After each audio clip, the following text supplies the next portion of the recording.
श्री कृष्णचंद्र भगवान की जय। एक गांव में एक ब्राह्मण ब्राह्मणी रहते थे।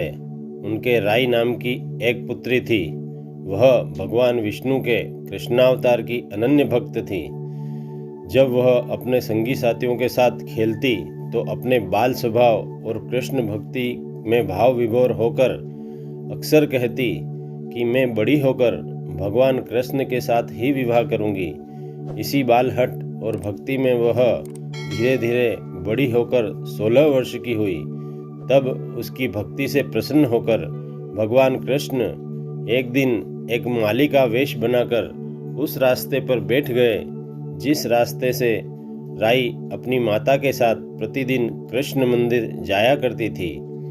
उस दिन राई की माता ने कहा, जा, आज मैं तेरे साथ मंदिर नहीं आऊंगी, तू बाजार से मंदिर जाते समय बेर ले आ। अपनी माता की बात सुनकर राई कृष्ण कृष्ण जाप करती बेर लेने उसी रास्ते से गुजरी जहां भगवान माली का वेश बनाकर बैठे थे। उन्होंने राई की आंख में मिट्टी उड़ा दी।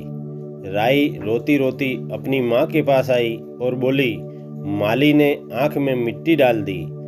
माँ राई को साथ लेकर उस स्थान पर आई जहां माली रूपी भगवान ने राई की आंख में मिट्टी डाली थी।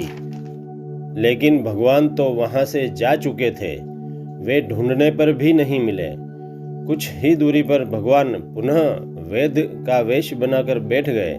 राई की माता ने जब वेद जी को देखा तो राई को उसके पास ले जाकर बोली, मेरी पुत्री की आंख से मिट्टी निकाल दीजिए। तब वेद रूपी भगवान बोले, मिट्टी तो मैं निकाल दूंगा, लेकिन तुम्हारी पुत्री का विवाह तुम्हें मुझसे ही करना होगा। माँ ने कुछ विचार कर हाँ कर दी।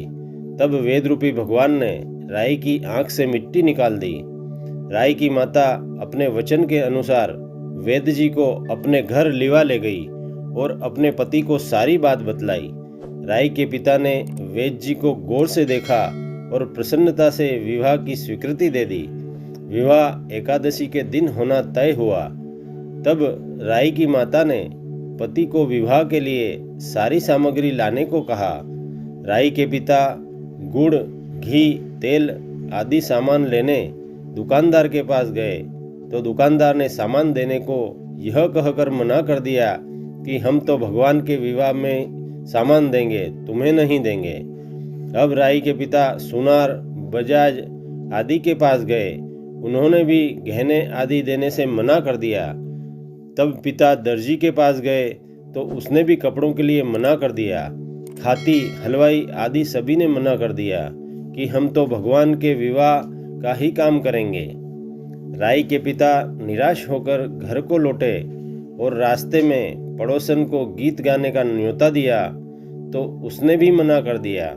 यह सब देख भगवान ने मुस्कुराते हुए राई के यहाँ विवाह का सारा प्रबंधन करने के लिए राधा और रुक्मणी जी को भेज दिया। राधा रुक्मणी जी ने कुछ ही समय में राई के विवाह का सारा प्रबंध कर गाड़ी, छकड़े आदि तैयार कर पूरे भर भर कर राई के घर भेज दिए। तब वेद रूपी भगवान सांझ के समय अर्थात गोधूली वेला के समय शालिग्राम रूप धरकर गाजे बाजे के साथ बड़ी धूमधाम से बारात लेकर पहुंच गए और राई शालिग्राम जी का विवाह बड़ी धूमधाम से हुआ।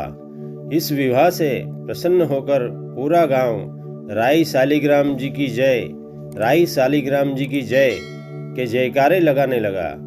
इस प्रकार राई से विवाह कर शालिग्राम रूपी भगवान अपने धाम को पधारे।